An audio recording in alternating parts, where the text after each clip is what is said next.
होता है कि साधन करिए विचारहीन मन शुद्ध हो जाए। जैसे कि बिना विचारों के अगर अंकुश नहीं लगा तो क्या होता है कि हम कुछ भी साधन करें हमारा फैलाव कम नहीं होगा। हमारी जो कामनाएं हैं, कामनाओं के कारण ही चिंतन बढ़ता है, विचार बढ़ते हैं। अभी किसी के सामने कोई चिंता आ जाए, कोई समस्या आ जाए तो उसका इतना चिंतन बढ़ जाता है कि क्या हो रहा है। चिंतन जो बढ़ता है, इस चिंतन को रोकने के उपाय क्या है कि हमारे अंदर चिंता आ गई, समस्या आ गई, बहुत बड़ी आ गई, उसमें क्या हो गया, नींद भी खत्म हो गई और सोचने लगे अब ये क्या हो गया, आप कैसे करें। इसमें इसीलिए कहा जाता है कि जो ये प्राण विद्या है जिसकी चर्चा हो रही है कि वास्तव में जो प्राण को समेटना जानता है वो बड़े से भारी दुख में चलायमान नहीं होगा, क्योंकि वो सहन कर जाएगा, उसके पास ये क्षमता है। जब जैसे ही प्राण का ऊर्गमन करेगा अपने स्वरूप में पहुंचेगा। 3 गुण कौन से हैं? गुण होते हैं हर एक के साथ लगे हुए हैं, सतोगुण, रजोगुण, तमोगुण। सतोगुण जब बढ़ता है तब हमारे अंदर आता है कि हम सत्संग करा दें, हम दान कर दें, कन्याओं को भोजन करा दें, ब्राह्मणों को भोजन करा दें, तमाम तरह के हमारे पास विचार आते हैं, अच्छे अच्छे साधुओं को भोजन करा दें, सतोगुण बढ़ने सत्संग करा दें। जितने अच्छे से अच्छे विचार हैं सब सतोगुण में आते हैं। और जितने संसार सृजन के विचार आते हैं, सृजन का मतलब कि हमने एक प्यार यहाँ खरीद लिया, दूसरा हम और बना खरीद लें, एक मकान बनवा लें, गाड़ी खरीद लें, तमाम तरह के विचार हमारे संसार सृजन के आते हैं, संसार की बढ़ोतरी के आते हैं। उन विचारों में जब पढ़ते हैं तब उसको रजोगुण कहा गया है। और जिस समय हम आलस में चले जाते हैं, आलस प्रमाद तंद्रा में जाते हैं, तब उसको तमोगुण कहा गया है। इसको भगवान कृष्ण का त्रैगुण विषया वेदा निस्त्रैगुण अर्जुन कि हे अर्जुन, 3 गुणों में ही ये पूरा संसार रमता है, 3 गुणों में ही रमता रहता है, कभी सतोगुण, कभी रजोगुण, कभी तमोगुण। एक ही व्यक्ति के अंदर ये सारे गुण आते हैं। ऐसा नहीं कि वो जो तमोगुण में बरतने वाला वो तमोगुण में रहता नहीं, तमोगुण वाला सतोगुण में चला जाता, सतोगुण वाला तमोगुण में चला जाता, रजोगुण में चला जाता। ये इसी तरह संसार सबका चलता है। अब इससे निकलने को उपाय यही भजन में बताया है कि हम अपनी शक्ति को यहाँ से ऊपर ले जाएं। जब भक्ति के ऊपर हमारी शक्ति जाएगी तो हम गुणातीत स्थान, यहाँ पर गुणों का घेरा कहाँ तक है? भक्ति के नीचे तक। फिर हम गुणातीत स्थान में धीरे धीरे स्थित होने लगते हैं और धीरे धीरे स्थित होते होते एक स्थिति ऐसी आएगी अपने स्वरूप को पा लेंगे। इसको जिसने पा लिया वे देवी बन गई, वे देवता बन गए, उन्हीं के आज मंदिर बन गए, उन्हीं की आज पूजा हो रही है। ज्यादातर आप 95% देवी देवता जिनकी पूजा की जाती है। अभी कल तिरुवा हम थे तो वहां अन्नपूर्णा देवी है, अन्नपूर्णा देवी का मंदिर है और इतनी भीड़ थी, जन कहाँ पहुंचते हैं, पूरा मतलब हजारों लाखों भीड़ उसका, और बहुत दूर से आते हैं। वैष्णव देवी बड़ी बड़ी दूर से जाते हैं। इन जो जितनी देवियां हुई, इन देवियों का अगर आप इतिहास देखेंगे तो इतिहास क्या है? इन्होंने अपनी आत्मा को जाना और अपना भजन किया। भजन करके जब ये सिद्ध हो गई तब क्या हुआ? जब शरीर पूरा करके चली गई तो वहां पर मंदिर बना दिया गया। और जब मंदिर बन गया तो पहले जाने वालों की संख्या कम थी, धीरे धीरे बढ़ते बढ़ते लाखों करोड़ और 10 लाख करोड़ों पहुंच गई। जितने महात्मा हुए, जितने संत, जितने देवियां हुई जिन्होंने साधनाएं की, तपस्याएं की, समाज ने क्या किया कि उनकी मूर्ति बनाई, फोटो बनाई, पूजा करने लगे। जबकि करना क्या चाहिए था कि जो उन्होंने किया था वही अगर हम करें तो उन्हें अगर इतना बड़ा लाभ हुआ, अगर तो हमें उतना नहीं होगा, कुछ कम होगा, लेकिन होगा जरूर। विद्या सबकी एक ही नहीं, विद्या एक ही है, ज्ञान एक ही है, मनुष्य एक है और परमात्मा एक है। परमात्मा से मिलने का रास्ता एक है। ज्ञान है सुखदेव महाराज को, सुखदेव महाराज ने जो राजा परीक्षित कराया, राजा जनक ने जो सुखदेव महाराज को कराया, और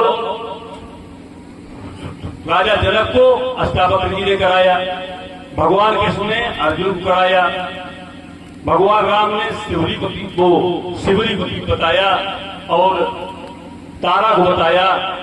ये अनादकालीन से ज्ञान जो है, आत्मज्ञान का ज्ञान यही है कि जो अनादकाल से चलता चला आया।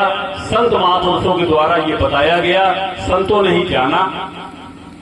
गोस्वामी तुलसीदास जी ने भक्ति की 9 सीढ़ियां बताई, 9 प्रकार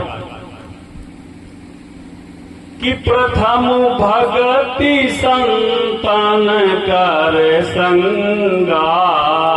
पहली भक्ति है प्रथम भगत संतान कर संगा।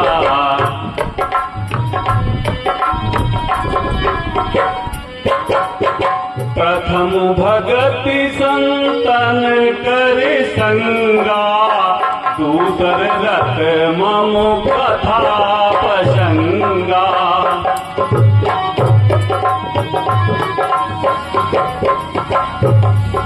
दूसर रत मम कथा प्रसंगा।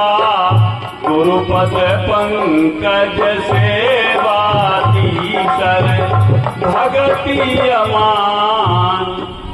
चौथ भगति मम गुण गनई। कभी कपट तजिगान।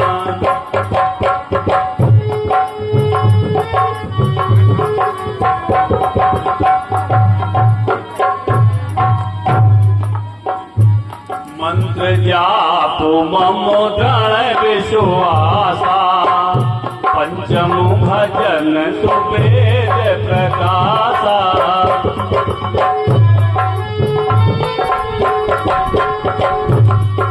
मंत्र जाप मम दृढ़ विश्वासा। पंचम भजन सुवेद प्रकाशा।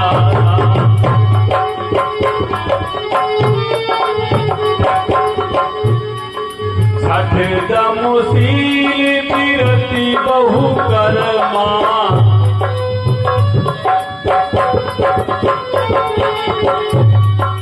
दमशील विरत बहु कर्मा।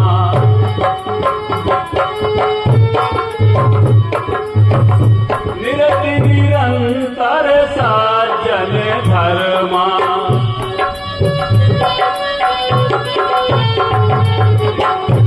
सातम सम मोहि मैं जग देखा।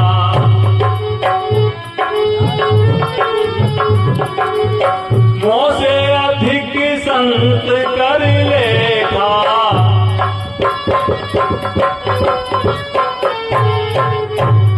आठम जथा लाभ संतोषा।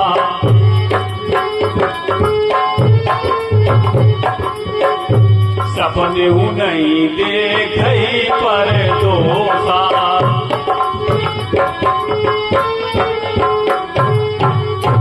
नवम सरल सब सन छलहीना। मम भरोस ही हरस नहीना।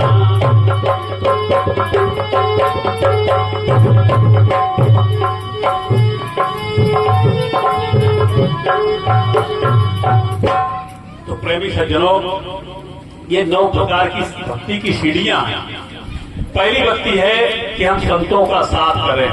प्रथम भगत संतन कर संगा। जब संतों का हमारा साथ होता है तो हमें क्या मिलती है? आत्मज्ञान की विद्या मिलती है। दूसर रतमम कथा प्रसंगा। दूसरी क्या होती है कि ईश्वर की परमात्मा के भजन की कथा प्रसंग में हमारी रुचि बढ़ती है। गुरुपद पंकज सेवा तीसरा भगत अमान। गुरुपद पंकज, गुरुपद, निजपद, आदम पद, ये हमारा ऊपर पदमाने स्थान मिलता है, उसको हम समझे। चौथ भक्ति के का मंत्र जाप मंत्र विश्वासा। पंचम भजन सुवेद प्रकाशा। छठी श्रेणी आई तब क्या कहा? छठतम शील विरत बहुकर्मा। निरत निरंतर सज्जन धर्मा, यानी इंद्रिय दमन निग्रह हो जाता है। सातम सम मोहमय जग देखा। मोह से अधिक संत कर लेखा। अब देखिए यहां पर श्रेणी बदल गई। 7वीं श्रेणी है कि सातम सम मोहमय जग देखा, कि वो सब में उस परम तत्व को देखने लगता है। इसी को भगवान कृष्ण ने गीता में कहा है कि हे अर्जुन, जो सब में मुझे देखता है, यथार्थ में वही देखता है।